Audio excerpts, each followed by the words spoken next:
With that being said, I think that Tampa Bay and Detroit, I think this could be,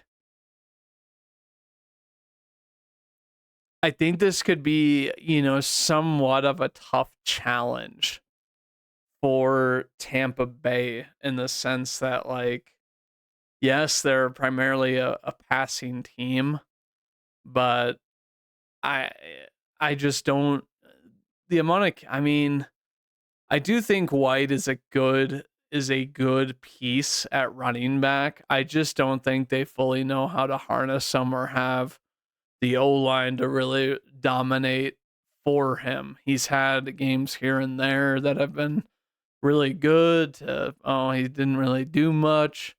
Detroit has a good run defense. And I'm not saying Baker's gonna, throw a ton of picks or something like that. I think that he does a good job as any to escape out and try to keep a play alive, but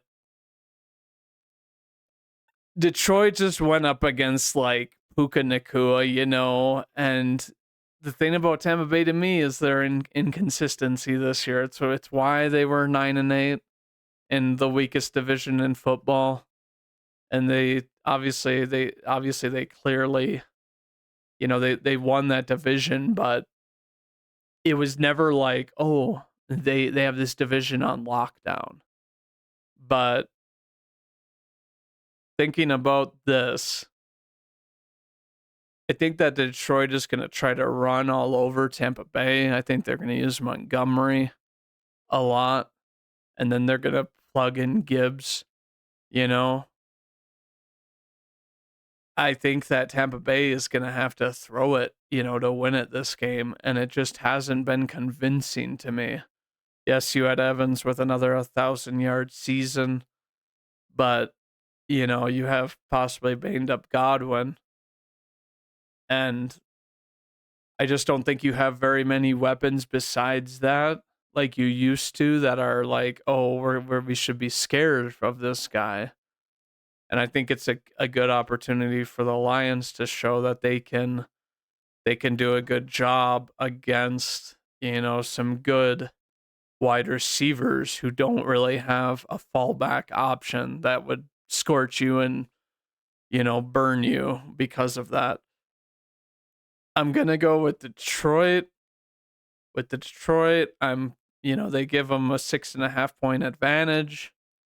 I think that they're going to return to kind of their scoring ways because last week, yes, they played a weaker defense, but, to go an entire half, I think that they're just, I think that they're going to chip away at this Tampa team. And I expect, Amon-Ra to have another big game.